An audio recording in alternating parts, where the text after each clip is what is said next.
جو عمران خان کے خلاف ووٹ دے گا یا جو آئینی ترمیم میں ووٹ دے گا اس کے گھر کے باہر جا کر احتجاج کریں گے۔ جو حالات میرے ساتھ تھے میں وہ حالات سامنے رکھ کے اگر مجھے شوکاز نوٹس آیا تو میں اس کو بیان کروں گا۔ جسٹس منصور علی شاہ صاحب جن کی بدقسمتی کہہ لیں یا پھر عمران خان صاحب کی نحوست کا سایہ کہہ لیں، آج بھی کراچی میں الطاف حسین کا ووٹ ہے لیکن الطاف حسین بوجھ بن گئے۔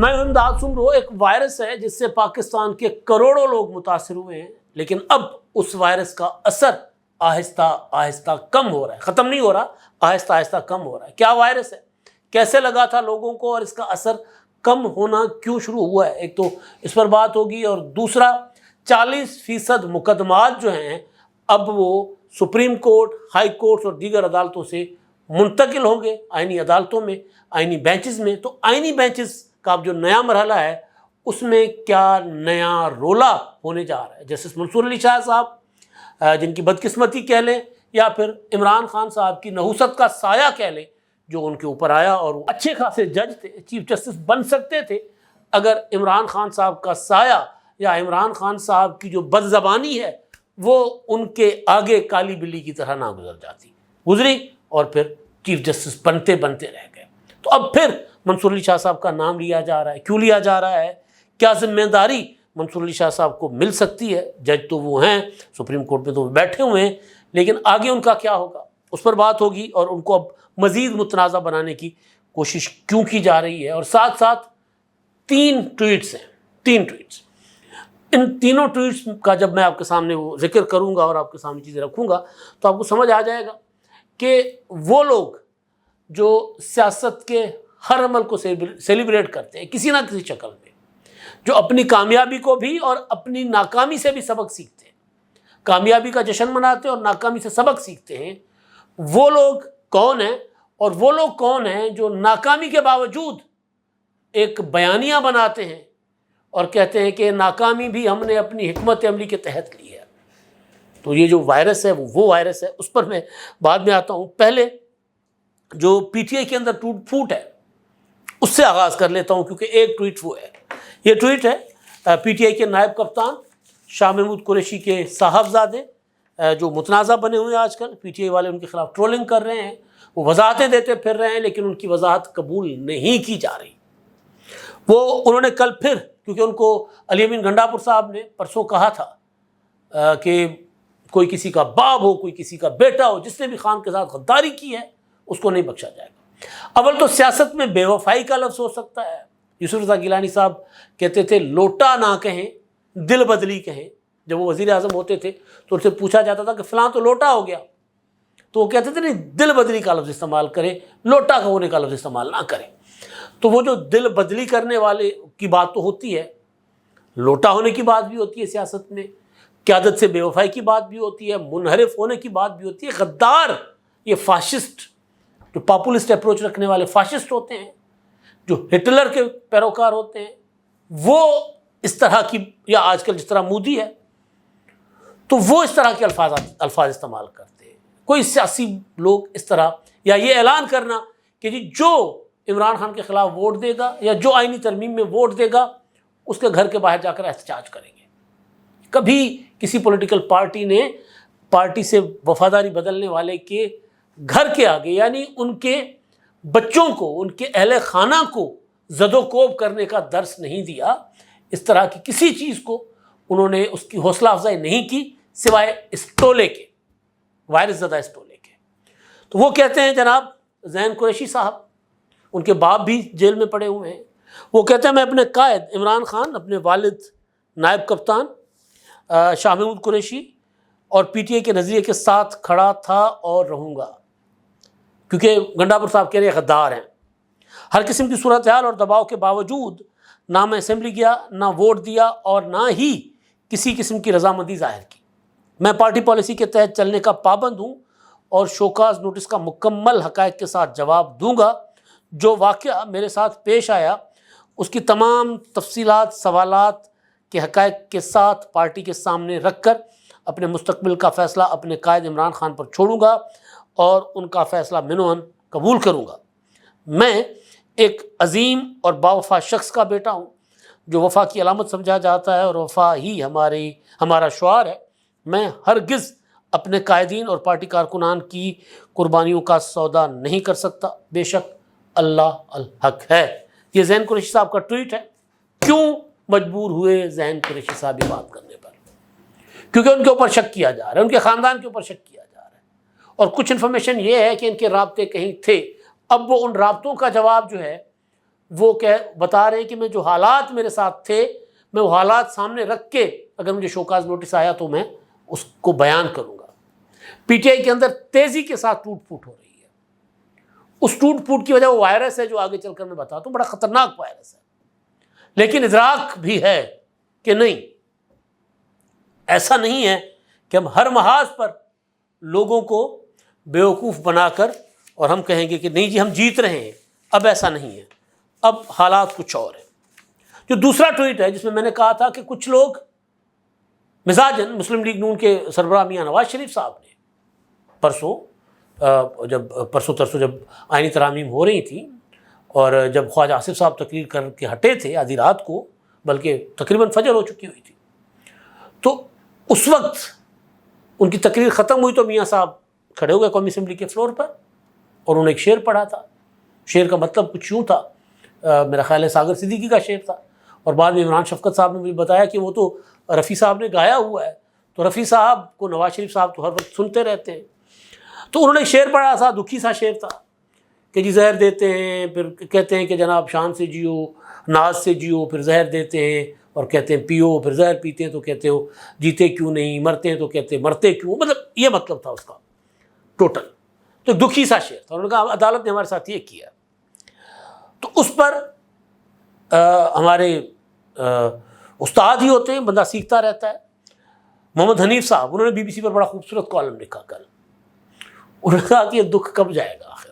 میاں نواز شریف صاحب سے انہوں نے سوال کیا کہ میاں صاحب آپ بے شک آپ وزیر اعظم بنے، 2 بار آپ کی حکومتیں ختم کی گئیں، ایک بار آپ کو مارشلہ لگا، آپ جیل گئے، پھر آپ جیل گئے، آپ کی بیٹی بھی جیل گئی، بہت کچھ آپ کے اوپر بیتا، لیکن یہ بھی حقیقت ہے کہ بار بار لوگوں نے آپ کو وزیر اعظم بنایا، اور اس بار آپ خود نہ بنے، آپ کے بھائی وزیر اعظم ہیں، آپ کی بیٹی صوبے کی وزیر اعلیٰ ہیں، تو آپ ذرا باہر نکلیں، لوگوں میں جائیں، لوگوں کے دکھ بھی تو دیکھیں نا، اپنے دکھ سے باہر کیوں نہیں نکلتے آپ؟ تو یہ سیلیبریشن کا ٹائم تھا، اور میاں صاحب پر یہ تنقید ہو رہی ہے کہ میاں صاحب اتنے بڑے لیڈر ہیں تو اب اس چیز سے باہر آ جائیں۔ کسی اور ٹائم اس پر تفصیل سے بات کریں گے، کیونکہ اس پر ایک پراپر تھیسس تھا کہ میاں صاحب سے یہ تکلیف ان کے سے باہر کیوں نہیں جا رہی۔ بلاول بھٹو زرداری صاحب، انہوں نے لکھا کہ بھٹو شہید کے جو قبر ہے اس کے اوپر کسی شاعر نے لکھا کہ ایک انقلابی کی قبر ہے، اس طرح کافی ساری چیزیں، اور وہ کہہ رہے ہیں کہ اپنے ٹویٹ میں کہ جس دن ہم 26ویں آئینی ترمیم ہم نے کی، اسی دن ہمارے ہاں ذوالفقار علی بھٹو، بیبی ذوالفقار آیا، یعنی بختاور کا بیٹا دبئی میں ہوا نا، تو وہ یہ کہتے ہیں کہ یہ قدرت کا انصاف ہے، پوئٹک جسٹس ہے کہ ہم نے ادھر آئینی ترمیم کی اور قدرت نے ہمیں انعام دیا ذوالفقار کی شکل میں کہ ایک اور ذوالفقار ہمارے پاس آ گیا۔ تو جن کے مطلب ذوالفقار علی بھٹو شہید ہوئے، کل بیگم نصرت بھٹو کی برسی تھی، جس حالت میں انہوں نے زندگی گزاری، جس حالت میں وہ اللہ کو پیاری ہوئی، اور عالم یہ تھا کہ وہ انکانشیس تھی، ایک طرح سے کوما میں تھی، لیکن اس وقت جب دجال، ہم اس لیے کہتے ہیں کہ افتخار چودھری نے اس وقت بھی بیگم نصرت بھٹو کے نوٹسز جاری کرواتے تھے احتساب عدالت سے، اور پھر ایک دن یوسف رضا گیلانی صاحب نے، پیپلز پارٹی کی لیڈرشپ نے، سی سی نے فیصلہ کیا کہ یہ پوری کابینہ، پیپلز پارٹی کی حکومت تھی، پوری کابینہ ایمبولینس ساتھ لے گی اور پوری کی پوری کابینہ ایمبولینس میں بیگم نصرت بھٹو کو عدالت میں لے جائے گی۔ تو پھر جج پیچھے ہٹ گئے کہ یہ کیا ہونے جا رہا ہے، ایک زندہ لاش تھی وہ، لیکن ایسا وقت بھی گزرا، والدہ شہید ہو گئی، مامے شہید ہو گئے، کارکن سینکڑوں شہید ہو گئے، لیکن جب کہیں کامیابی ملتی ہے تو اس کو سیلیبریٹ کرتے ہیں، اور سیلیبریٹ کرنا چاہیے، اور ناکامی سے سیکھنا چاہیے۔ تو اب میں آتا ہوں مدعے پر، دوسرا مدعا جو ہے وہ وائرس والا، باقی سارے مدعے ہی ہیں لیکن وائرس والا مدعا۔ یہ میرے ہاتھ میں ایک ٹویٹ ہے، اور یہ ہے باہر بیٹھے ہوئے انقلابی کا، جی گویرا بنے پھرتے ہیں، جب گرفتار ہوتے ہیں تو سانسیں اکھڑتی ہیں، عدالتوں میں روتے ہیں، چیختے ہیں، چلاتے ہیں، بھاگتے ہیں، اور پھر دریا پار جا کر گالیاں بھی نکالتے ہیں، للکاریں بھی مارتے ہیں۔ میں پی ٹی آئی کی سیاست کا ناقد ہوں، اور مجھے تو سیاست ہی نہیں لگتی، وہ میں کیوں نہ ناقد ہوں، میں سیاست کا طالب علم ہوں۔ آنکھ کھولی سیاسی گھرانے میں، ضیاء الحق کا مارشل لا دیکھا، اس کے دوران چھوٹا ہوتا تھا جب ہمارے بڑے کو پروٹیسٹ کر کے کہیں جا کر جنگلوں میں چھپتے تو جا کے کھانے پہنچاتے تھے ہم ان کو، تو ہم نے سارا کچھ دیکھا ہوا ہے کیا ہوتا ہے۔ راتوں کو گھروں کے اوپر جس طرح یہ ہوتا تھا کہ جس طرح کوئی خوف ہوتا تھا کہ کب کوئی فوجی آ کر اٹھا کر لے جائیں کسی کو۔ میرے چچا ڈاکٹر حمید سومرو صاحب، ان کو طالب علمی کے زمانے میں اٹھا کر لے گئے، پتہ ہی نہیں چلتا تھا کدھر ہے۔ تو ایسے دور دیکھے ہوئے ہیں، لیکن سیاست اور انتشار، ہر دھرمی، تصادم میں بہت فرق ہوتا ہے، مزاحمت اور تصادم میں بہت فرق ہوتا ہے۔ لیکن بہرحال یہ ان کا طرز سیاست ہے، ان کو مبارک، لیکن اس کا انجام کیا ہو رہا ہے؟ اتنی بڑی پولیٹیکل پارٹی، انجام کیا ہے؟ سن لیں، کون کہہ رہا ہے؟ ڈاکٹر شہباز گل۔ یہ وہ لمحہ تھا جس کے لیے ہم پی ٹی آئی والوں کو خبردار کرتے رہتے تھے کہ آپ پر یہ وقت آنا ہے، اس طرح مت کریں۔ شیر آیا، ہر 2 دن کے بعد انقلاب۔ او بھائی، مطلب اتنا تو لوگ، میں کیا بات کروں اس پر۔ خیر، بلا تبصرہ صورتحال، شہباز گل صاحب کے ٹویٹ کا ٹائٹل ہے، آج اور کل دونوں دن عمران خان صاحب سے ملاقات اور ذاتی ڈاکٹر سے چیک اپ کی پٹیشنز کی لاہور ہائی کورٹ میں سماعت ہوئی۔ میری معلومات کے مطابق دونوں دن ایک بھی قابل ذکر ایم این اے اور ایم پی اے مخصوص نشستوں والی بہنیں ان سماعتوں پر موجود نہیں تھے۔ یہاں پر خصوصی شکریہ سلمان اکرم راجہ صاحب اور خالد یوسف چودھری، جنہوں نے ان کیسز پر دلائل دیے۔ شکریہ کیا، ظاہر و فیسز لیتے ہیں، یا فیس کے بدلے پارٹی کے جنرل سیکرٹری لگ گئے۔ وکلاء میں شعیب شاہین، علی بخاری، فیصل چودھری، اعجاز کے بارے میں معلوم ہوا کہ وہاں موجود تھے۔ یہاں پر یاد دہانی رہے کہ 90 کے قریب ایم این اے ہیں، 150 کے قریب پنجاب کے ایم پی اے، اور اسی طرح کے پی کے میں بھی 2/3 اکثریت ہے، اور سینیٹر بھی موجود ہیں۔ 75 کے قریب کور کمیٹی کے ممبران ہیں۔ یہاں یہ بات اہم ہے کہ خالد یوسف چودھری اور نعیم پنجوتا نے کیسز کی انفارمیشن پیشگی واٹس ایپ گروپ میں ڈال دی تھی، یعنی پہلے معلوم تھا سب کو، کور کمیٹی کو معلوم تھا، ایم این ایس کو معلوم تھا، ایم پی ایس کو معلوم تھا، سینیٹرز کو معلوم تھا کہ عمران خان صاحب سے ملاقات نہ کروانے کے خلاف جو پٹیشن ہے وہ اس کی سماعت ہونی عدالت میں، لیکن کوئی نہیں گیا۔ میں بار بار اس ویڈیو کا ذکر کروں گا، تکلیف ہوتی ہے، ماں ہیں، بہن ہیں، سانجھی ہوتی ہیں، مائیں بہنیں، خاندان سانجھے ہوتے ہیں۔ مطلب کسی کے خاندان کی تکلیف دیکھ کر عمران خان صاحب کی سیاست، جو کہ سیاست نہیں ہے، اس سے ہٹ کے بھی اگر عمران خان کی بہنیں جیل میں ہیں تو اچھا نہیں لگتا۔ اگر ان کی بہن جو ہے سڑک پہ کھڑی ہوئی اکیلی تنہا رانی باجی، اور کوئی پارٹی کا لیڈر ان کے ساتھ نہیں ہے، تکلیف ہوتی ہے۔ اس دن کے لیے خبردار کرتے تھے کہ سیاست کریں، ہٹ درمی نہ کریں۔ اب یہ کون کہہ رہا ہے؟ یہ کہہ رہا ہے شہباز گل۔ اور جب ہمارے جیسے لوگ کہتے تھے تو ہمیں کوئی کہتا تھا کہ جی پٹواری ہیں، کوئی کہتا تھا کہ زرداری کے پیسوں پہ پلتے ہیں۔ ہمیں فرق نہیں پڑتا، ہم تاریخ میں سرخرو ہونے کے لیے اور حقائق سامنے رکھنے کے لیے کہ آپ کی کوئی حکمت عملی نہیں ہے، آپ کی کوئی سیاست نہیں ہے، آپ لوگوں کے بچے مرواتے ہیں، اور صرف ایک کلٹ پیدا کیا ہوا ہے، ایک وائرس دیا ہوا ہے قوم کو، لوگوں کو۔ وہ کیا ہے کہ جی آخری گیند عمران خان چلیں گے، آپ کو پتہ ہی نہیں ہے کہ آپ کا کپتان نے کیا سوچ رکھا ہوا ہے، صرف یہ۔ اور اس کے پیچھے 2022 میں بہت پیچھے نہیں جاتا، جب وزیر اعظم تھے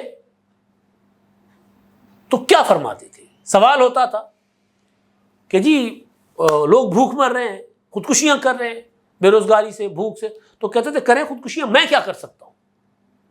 پھر جب میڈیا مہنگائی پر بات کرتا تھا تو کہتے جی میڈیا تو جا کر لوگوں کے منہ میں مائک دیتا ہے اور کہتا ہے کہ مہنگائی پر بات کرو، میں کوئی اپنا آلو ٹماٹر کی قیمت کم کرنے نہیں آیا، میں قوم کے اقدار ٹھیک کرنے، اخلاقیات ٹھیک کرنے آیا۔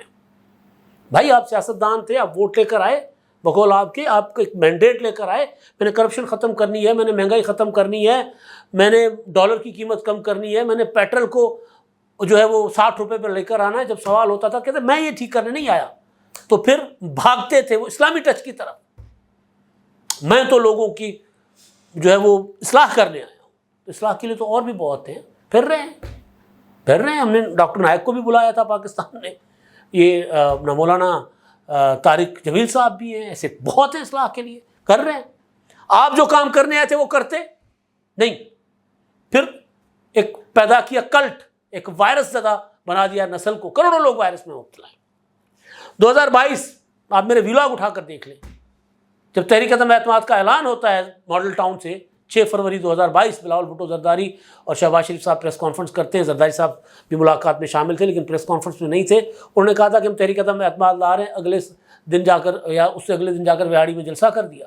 کیا کہا کہ جی زرداری, نواز شریف اور مولانا تم تینوں تم میری بندوق کی شست پر ہو, پاگلوں کی طرح بندوق کی نشست پر ہو, میں نہیں چھوڑوں گا. میں نے اس دن کہا تھا کہ ایک جلسے میں پورا پاکستان کی آبادی تب 22 کروڑ ہم مانتے تھے کہ 22 کروڑ لوگ بھی ایک جلسے میں آپ کے آ جائیں, وہ قومی اسمبلی کے 340 ارکان کا مقابلہ نہیں کر سکتے, یا 342 تھے, 342 ارکان کے مقابلے میں وہ 22 کروڑ کا اجتماع کچھ نہیں ہے. مطلب کیا تھا, قومی اسمبلی میں مقابلہ کرو. کیا کہتے تھے ہم, اپنے اتحادیوں کو مناؤ, اپنے ووٹروں کو مناؤ, اور یہ صاحب جلسے کرتے پھرتے تھے, دھمکیاں دیتے پھرتے تھے. اور پھر یہ کہ آپ کو پتہ ہی نہیں آپ کے کپتان نے کیا سوچ کے رکھا ہے, آخری بازی آپ کا کپتان چلے گا. تحریک عدم اعتماد جس دن کامیاب ہو گئی تو آصفہ بھٹو زرداری آخری گیند لے کر آئی تھی قومی اسمبلی میں, تباہی اور بربادی کر دی. لگے کس کے پیچھے, میں تو اپنی مرضی کا آرمی چیف لگواؤں گا. حکومت ختم ہو گئی, اپنی مرضی کا آرمی چیف لگواؤں گا. حکومت ختم ہو گئی, باجوہ کو بلا کے کہتے تھے کہ میں تمہیں ایکسٹینشن دوں گا, اس حکومت کو گھر بھیجو. پولیٹکس نہیں کی, سیاست نہیں کی, اور پھر روزانہ ٹی وی پر بیٹھ کر آپ کو تو پتہ ہی نہیں ہے, آپ کو بس اعتماد ہونا چاہیے, آپ کو گھبرانا نہیں چاہیے, آخری گیند آپ کا کپتان کھیلے گا. آرمی چیف لگ گئے عاصم منیر صاحب, پیچھے لگے چیف جسٹس نہیں بننے دوں گا قاضی فائز صاحب کو, بن گئے. کوشش کی, گالیاں دیں, سارا کچھ, کہ وہ قاضی فائز صاحب اپنا دور پورا کر کے جا رہے ہیں. میں منصور علی شاہ کو چیف جسٹس بناؤں گا. میں نے اس وقت بھی کہا تھا, یہ آج میں سن رہا ہوں بہت دوست یہ بات کر رہے ہیں, میں اس کا کریڈٹ تو لینا چاہیے کہ میں نے یہ بات 2-3 سال سے کرتا آ رہا ہوں کہ عمران خان صاحب کی وہ جو ہے وہ نحوست اس وقت عروج پر ہے, وہ جس کو بھی ہاتھ لگائیں گے مٹی ہو جائے گا. میں نے پرویز الہی کی مثال دی, کئی اور مثالیں دی. میں نے منصور علی شاہ صاحب کے بارے میں مسلسل یہ بات کرتا آ رہا ہوں کہ عمران خان صاحب جس کو روکنا چاہتے ہیں وہ عہدے پر آ جاتا ہے, جس کو لگوانا چاہتے ہیں وہ نہیں آتا, تباہ و برباد ہو جاتا ہے. منصور علی شاہ صاحب کے ساتھ وہ باوقار آدمی ہیں, جج ہیں, سپریم کورٹ کے بیٹھے ہیں, کوئی چھوٹی جگہ پر نہیں بیٹھے, چیف جسٹس نہیں بن سکے. اب کیا ہے جناب کہ دیکھیں, میں کلٹ کی بات کروں, وائرس کی بات کروں, یہ جو کچھ ہوا ہے نا, اس میں عمران خان صاحب نے ہی کچھ سوچ رکھا ہوگا. وہی آخری فتح اس کی کہاں سے ہوگی. کوئی سیاست کرے نا, میں نے تو پورا ایک ٹائم لائن لے کر رکھی ہوئی تھی, لیکن میں 8 فروری کا الیکشن, لوگوں نے ووٹ دیا, اس ووٹ کو مٹیریلائز نہیں کیا. پیپلز پارٹی آوازیں دیتی رہی کہ آئیں, بیٹھتے ہیں, نہیں آئے. جناب 9 مئی کیا, سب نے سمجھایا, پہلے کہا کہ جی ہم نے کیا, پھر کہا کہ جی فالس فلیگ آپریشن ہے. پھر جب ایک بزرگ کے ساتھ ہم بیٹھے ہوئے تھے کہ جی یہ 9 مئی کی حرکت آپ نے کیوں کی, تو کہتے ہیں 9 مئی اگر ہم نہ کرتے تو ہمیں 8 فروری کو ووٹ نہ پڑتا. تو مطلب ایسی حرکتیں کر کے پھر اس پہ اترانا, کیونکہ پاپولرٹی جو ہوتی ہے اور سیاست جو ہوتی ہے نا, وہ آہستہ آہستہ اس کا انت ہوتا ہے, تیزی کے ساتھ وہ ختم نہیں ہوتی کہ ایک دم ختم ہو جائے, ایسا نہیں ہوتا. آج بھی کراچی میں الطاف حسین کا ووٹ ہے, لیکن الطاف حسین بوجھ بن گئے ہوئے. مجھے نظر آ رہا ہے کہ عمران خان بوجھ بن گئے اپنی پارٹی کے اوپر, اپنے لوگوں کے اوپر, کہ کوئی بھی عمران خان صاحب کے نیریٹو اور بیانیے کو اس طرح نہیں لے کر چل رہا, بس صرف ایک چیز کہ جی آخری گیند تو عمران خان صاحب چلیں گے. کہاں چلیں گے, کس جگہ چلیں گے, کون سی وہ گراؤنڈ ہے. یعنی ہر فورم پر بیٹھتے ہیں اور اس کے بعد بھاگ جاتے ہیں. عمران خان صاحب کھلاڑی ہیں, کوئی بتائے کہ کون سا کھلاڑی کھیلنے سے پہلے دوڑ جاتا ہے, بھاگ جاتا ہے. سیاست میں تو اور زیادہ اسپرٹ چاہیے ہوتی ہے, اسپورٹ مین اسپرٹ چاہیے ہوتی ہے کھیل سے زیادہ. تو کافی ساری چیزیں میں نے لکھ کر رکھی ہوئی تھی کہ یہ کیا اچھا, عمران خان ہماری ریڈ لائن ہے,